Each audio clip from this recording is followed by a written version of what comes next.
Hi, MJ. How are you? Good. How are you doing? Great. Thank you very much. It's nice to have you on here and nice to see you again. Yeah, nice to see you. Thank you for having me. Good morning for you. Good, good evening to you. Yeah, no, I have like we discussed, right? Like I have my coffee over there, and then you have your wine or a drink or Yeah, this is water. see, look, I'm trying to be cool, but honestly, same. Same. But yeah, absolutely. Okay. Let's jump right in. And Jay, I have so much to discuss. There's so many things that, as cybersecurity marketers, we tend to have in common. But I found that when I spoke to you last in December, that, oh my God, we have a lot of things in common, yes. But then there's so many things we learn from each other because these things that we haven't done or haven't yet done, maybe. But yeah. So the first thing that I wanted to ask is, what is the most unexpected lesson that you've learned from marketing in the IT security or cybersecurity industry, especially in this day and age, the age of AI? Yeah. So, my background is from IT. So, Mm-hmm. I grew up in the IT channel and really with I I kind of dabbled a little bit in cybersecurity and like security solutions when I was at Insight, but it wasn't until I joined Logically where I really was thrown into it. And I keep Mm-hmm. telling everyone I'm like I'm still learning. Um, but the big well, there's a couple of things that I found as huge learnings. One, um, just how important it is to understand your buyer like on a Mm-hmm. very deep level, um, and taking that information and then actually abandoning some methodologies or approaches that have been like tried and true approaches based off Mm-hmm. of that. And then kind of like the second component of that is the importance of then building trust with that Yeah. buyer. Mm-hmm. And so it, if I can dive into that a little bit. So as I've been diving into the industry, something I learned about the cybersecurity professional is one, they really have shitty jobs. Let's just be Oh, honest. Like, really? it's not It's fun. really not easy. No, I would not. I would never want to be a CISO. Sounds Yeah. horrible. They're under constant threats. There's complete burnout and fatigue. There is a constant fear of losing your job, or Mm-hmm.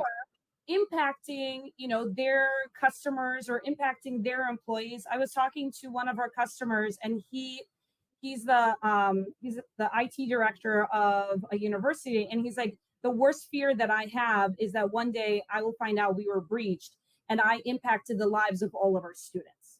Okay, so this is what they're thinking, and then on top of it, we now have AI, which just Mm-hmm. magnified everything, full Yeah. throttle, Mm-hmm. and you kind of have to feel bad for them, Yeah. right? And so what the big thing I started to do is just try to show more empathy and Mm-hmm. taking that and applying that into our marketing. And so when I think about like, hey, are we going to do a call campaign? I think about I'm like, is that going to really resonate? Do they want to have a cold call from someone they've never heard that's going to Mm-hmm. distract them from the thing that they need to do? Yeah. Right? Mm-hmm. Or if I'm going to write a blog or a piece of content, is this really valuable? Is this going to help them achieve that next thing? Or is there something else that's going to do that? Is there a Mm-hmm. template that will make their life easier? Right. And so it's constantly thinking about them. And then what I've started to do is also reach out and get their direct feedback. If I Mm-hmm. see someone unsubscribe, I call them up and Mm-hmm. I ask them directly, why did you unsubscribe? Tell me more. Like, what Mm-hmm. could be better to make sure that this is valuable? Right. Right. And it's an uncomfortable conversation. Like, I had some, like, well, this is not pertaining to my role anymore. Or, for example, I'm just cleaning up my mailbox and it's because of that. So it's always something like fascinating. But I'm learning so much more. So that way I can take that and then I can pivot and like, continue to get better.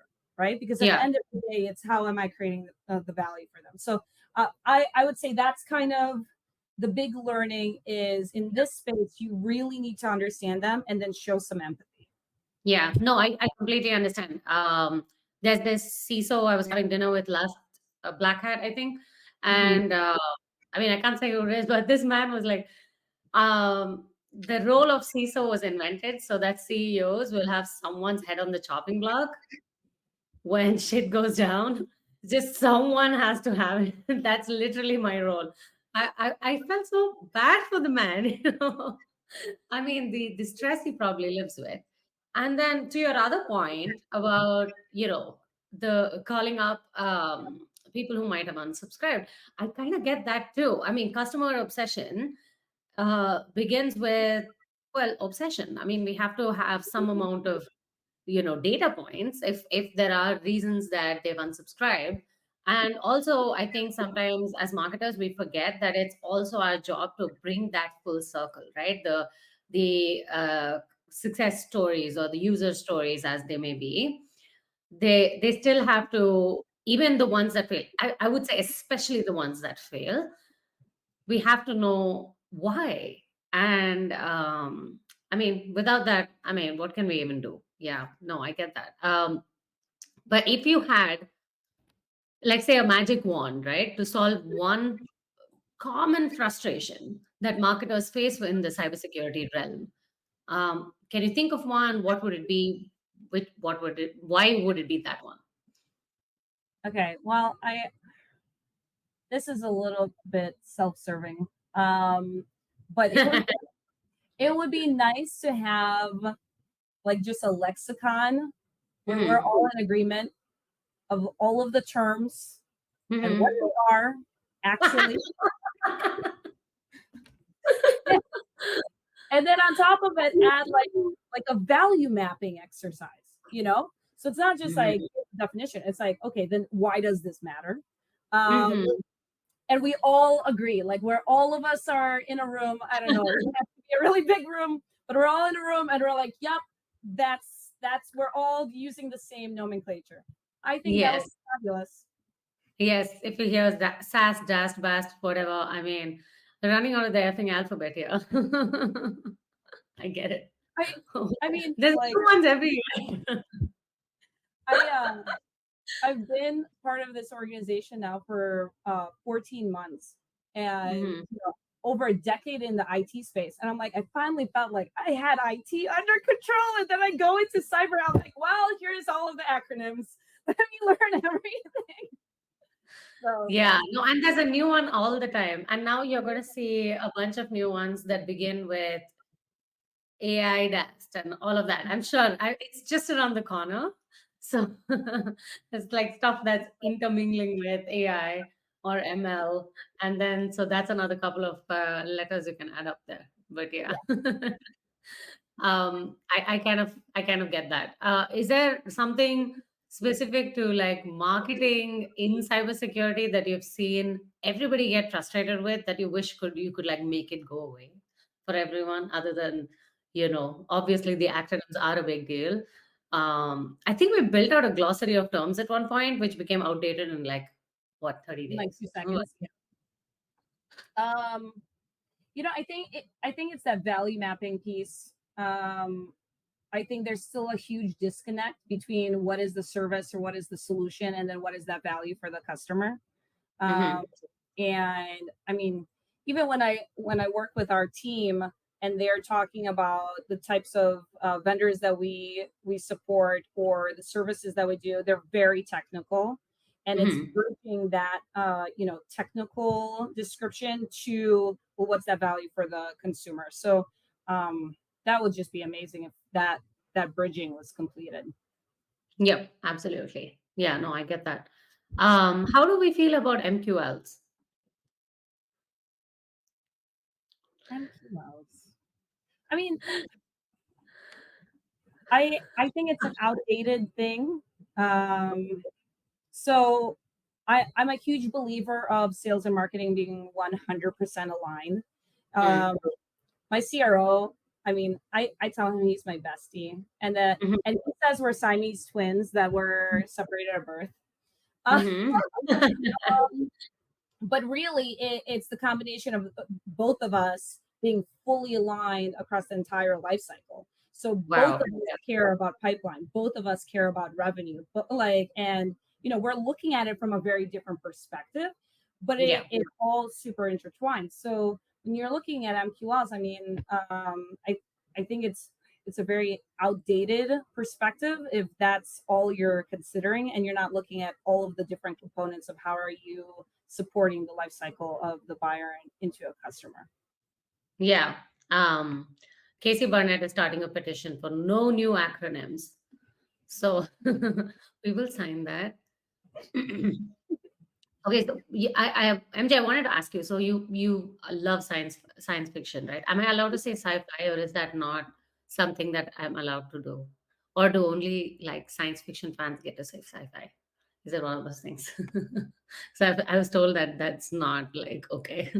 If you had to choose one sci-fi gadget to help marketers, um, what would it be? How would it work? We just watched Dune, so I'm really in this now. Okay, little fun fact. Not a lot of people know this about me, but I actually really like Comic Con, and Oh, so okay. and I'll do cosplay, and I've done Oh, it before. wow. I'll get into it, and people are like, "You don't seem like the person." And I'm like, "Well, what does that mean?" I, Oh, yeah. Ugh. you know, You don't seem like it's like okay. yeah. Hmm. I'm like, "What do you mean?" So, Hmm. but when it comes to like sci-fi stuff, I'm more into like comic books and all, like yeah, like that kind of stuff rather than sci-fi. My husband's into sci-fi. Okay. But I did think about this and I like just wrapping my head of what would be awesome. And the picture that comes uh to my head is in X-Men, they have Hmm. the chamber They where have the Professor what? X, the chamber where Yeah. Professor goes in and then he like puts on his like helmet and then Of he course. hears everyone and all and like can control all the minds. Yeah. So what if we had that, but instead it was like a neural like empathy device. Okay. Ooh. And we would go in and it would we would be able to experience like our audience's emotions, their needs, how are they thinking, and like we'd automatically know, does this message resonate, do they like this type of content, like Oh, wow. That's like oh, what do you call that? Like social listening, but like on steroids. I love that. That's so I cool. would use Yeah, that like all the Professor time. Xavier's the helmet thing. Yeah, no, I get that. Oh my God. Yeah, that would be an amazing. And plus Um, then my my security leaders and my CIO will be happy I'm not bugging them anymore, being like, hey, does this sound good, would you like actually use this? So no, that term is not right. No, yeah, it sounds salesy. right. No, that's pretty lame. I wouldn't get that. Like, oh, okay. I get that. And then the other thing I wanted to ask you was, since you're involved with, this kind of in between thing that we both of us do as well, like the marketing and cybersecurity, and we're technical, but marketing in a two very technical people as well. What's your go-to analogy for explaining very complex cybersecurity concepts to non-tech savvy audiences? Um, yeah, so I think and I'm not sure if you've heard this one before, but this is something that our CISO shared with me, and that this is what clicked for me, and so this is what I use, and it's about the home security system analogy. Have you heard that one? Mm-hmm. No. No. So it's like, you need to protect your home with locks, an Mm-hmm. alarm system. Maybe you're going to have a guard dog. Then you have, the neighborhood watch. And then you Mm-hmm. have the city police. And then you have the FBI. Like there's different layers of security.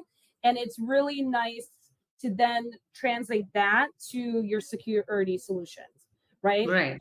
Do you have an MDR solution? Do you have like a SOC? Do you have like, so you can layer it in And Mm. that seems to resonate a lot more. It resonated for me, especially Mhm. coming into this industry. Yeah. No, that makes sense.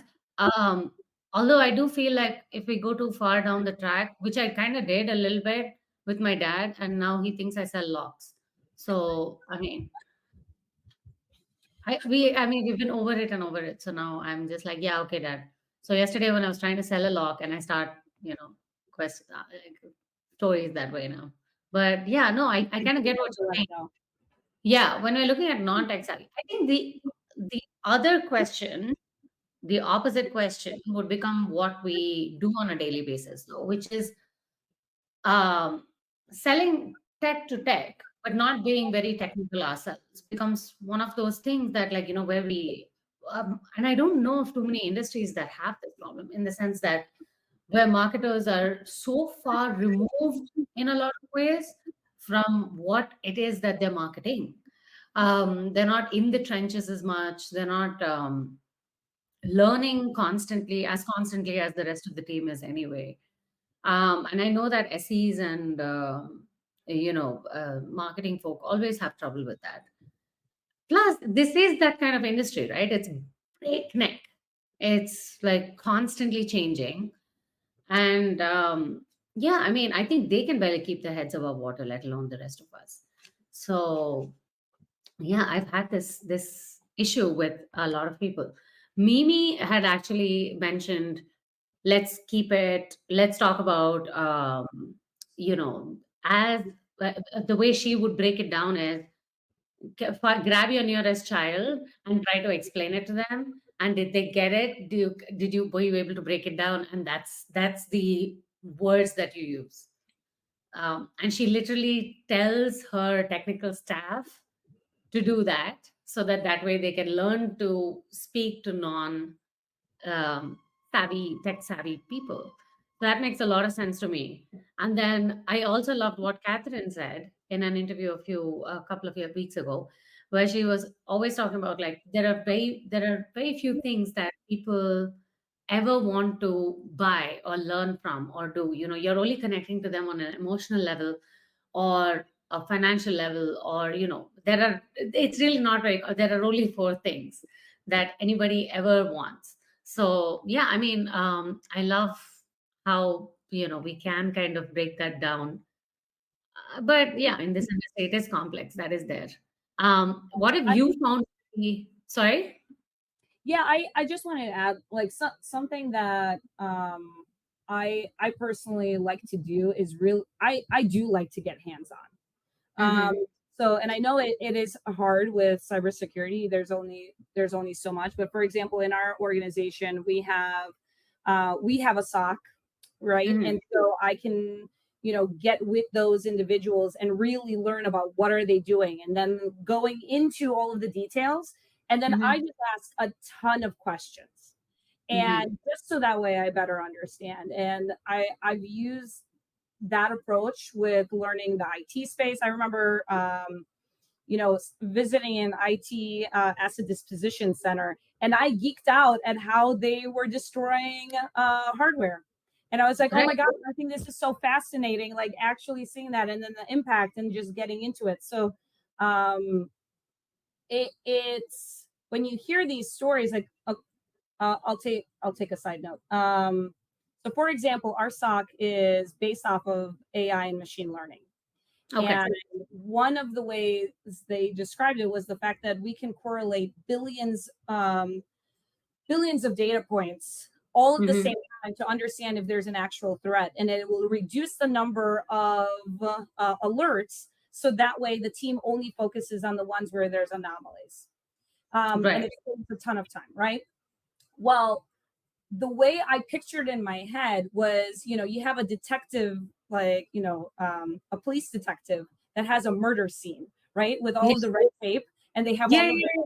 right? And then they're trying to figure out, okay, where's the threat actor?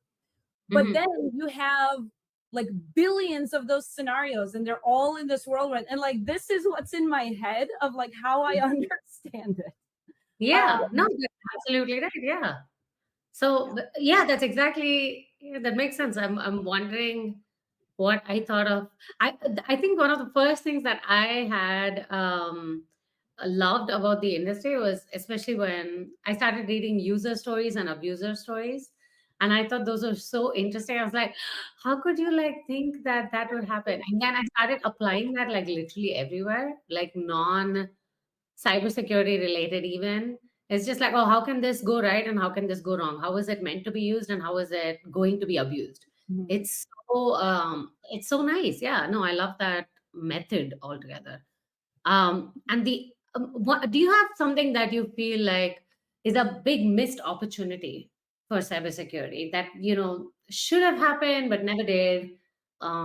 Just a tearjerker of some sort. Um, so I I was just recently at a conference and I was having a conversation with someone. And this bummed me out, but I'm seeing it a lot. Um, and I'm just trying to think of like other marketers that are supporting managed service providers or MSSPs or cybersecurity solutions, and us really not doing due diligence about the terms that we're using and the real industry impact of those Mhm. terms. And I'll give you an example. The person I was talking to, they shared that there's a MSSP that highlights that they use VCIOs and VCSOs. So virtual CIOs, virtual CISOs, that everyone receives one of those. And Mhm. so, well, I'm going to ask you, like, what do you expect that person to be able to do? Yeah. Mhm. Right? Like, you expect them to actually take that position of a CIO and that advisory role, right? Like, but what we came to find out is that actually that was their way of branding account managers. So now, Oh, right. And so now when you're doing that and you're using terms in that way, what you're doing is you're creating a lot of mistrust in the industry and you're confusing the buyer. Because yeah. now they can't make an educated decision because they're not comparing apples to apples. And I'm Yeah. seeing that a lot in the cybersecurity field of I'm speaking from a service provider standpoint, but a lot of MSPs that will say, yeah, we have cybersecurity practices and we can protect you. And then they overpromise what they can do. And really, when you look at the nuts and bolts, it is not enough to actually protect an organization. And it doesn't have the same capabilities of like an MSSP, right? Or a different type of solution. And I think it creates this mistrust in the industry of like, am I truly protected? Do I Yeah. have everything that's needed? Who's telling me the truth? That ends up, I don't know, bumming me out. Yeah. No, I understand how this can. There was this wonderful talk by Diana Massaro in Cyber Marketing Con where we met last December. She was saying that her talk was about truthiness, and she used that word from I think it was Stephen Covey. But yeah, the truthiness in marketing. Um, the question I do feel like marketers bear a large part of that responsibility is to correctly talk about the stuff that they offer without like padding it and using words that are very deliberately confusing and layering it with BS. And then finally the person who is purchasing and who's actually bid down on it, it kind of ruins the whole industry for that person. I get exactly, or at least that segment of products. For sure, they're going to be a lot less inclined to walk down that path another time. Not to mention the fact that even as marketers, and we can see this with like lifetime sales, right? From one particular client, it's going to be more disputed if we do not set expectations correctly. And I think there is some amount of responsibility we hold not just to our own companies, but to like the whole industry. And that is something that um, I do think is a little abusive in cybersecurity. I do see that quite a bit. We were talking about that with George as well. It's one of those things where we walk down RSA booths now, and everybody's saying the same thing when you walk down the, and it can't possibly, either people are being incredibly uncreative, or it's just, some amount of BS, quite a bit of BS. But yeah, no, I get what you're saying. It's tragic. We have one question from Casey for you. How often are you selling down to non-technical teams? In many cases, we are selling across the gap to technical teams and leaders. This means they see through the messaging if it is not technical enough. They also use the term marketing fluff. Say, as I was saying, if we make things too accessible or too design heavy, they also reject it with disdain. So you kind of, he makes an excellent point actually. We're kind of like towing both lanes. I get what he's saying. Yeah. You can't break it down to cookies, and at the same time you can't make it the issues with it. All right. Um, three marketers who you love and look up to, and why? This is my favorite question of all, because then I can go and like dig up what they do and then like learn a bunch, and then I love this. Oh, okay. So all right, I love these three for different reasons. So Okay, let me preface that. Okay. okay.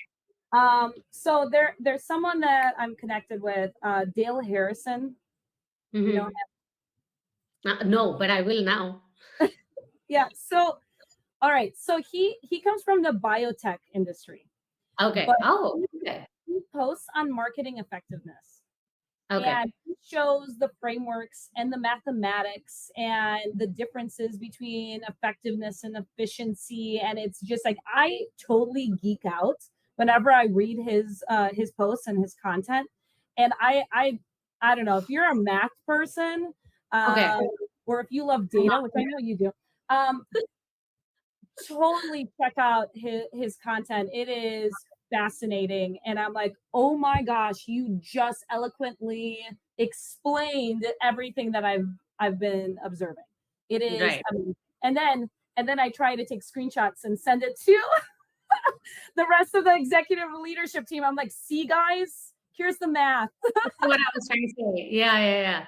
Oh, don't you just love that when like you're not able to quite put what you're thinking into words, and then it just kind of clicks into place, and it's like, oh, perfect. Yeah. Uh, So I love him for that. Um, I I don't know if you would consider, I mean, he's such a big name, but Gary V, I just really love Gary V. I think he's like the epitome of authenticity. And for me, that's really important. Like I'm big on being authentic. I think everyone should be that way, show their vulnerabilities, just show their true selves. We're in a people doing business with people mhm. world.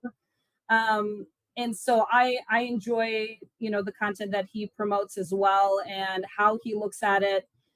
And frankly, I watch his videos kind of to give me pep talks of like, yeah, I can be this, and I can like be No, more confident as I'm speaking or if I'm posting something, and it's okay. And yeah, so every now and then I channel my Gary V. that. Yes. No, I'm actually noting these down. I'm not even joking. Yeah. Old Um, style. and then the last one is Eileen Gibson, and she actually used to be my leader when I was at Tech Data. And the Fabulous. reason why I look up to her is because I respected her as an executive female in the IT industry. Mhm, I also loved how she looked at marketing. And mhm, when I worked with her, it really transformed my understanding of the impact that marketing has and how interdependent it is within a services organization. And mhm. I'm sure she's like sick of me constantly like shouting her out, but I'm so grateful to her for what she taught me, and how that's transformed the way I look at services organizations. I So love that. yeah. Yeah, no, there are going to be these times where you meet mentors, maybe not even people that started off wanting to be your mentor in that relationship, honestly, but then you absorb so much from them, and then you kind of yeah, you never quite forget that first conversation you had, or one of those pivotal moments and stuff. Yeah, no, I get that. Fantastic. Thank you so much, MJ. I think that's all the time. We actually sat here for 30 minutes. My goodness. Oh my gosh. Okay. Yeah. Well, thank you for having See me. how quickly it goes? I told you. Thank you very much for being here. And just, yeah, taking time out of your day. Thank Yeah, you. of course. Thanks. And thanks for everyone who joined. Yeah, so many people join. They're dropping comments and links to the people. I will also link some of the mentors that you mentioned. So I will link that as well. Awesome. Have a great rest of your day. Thank you. You too. Bye. Bye.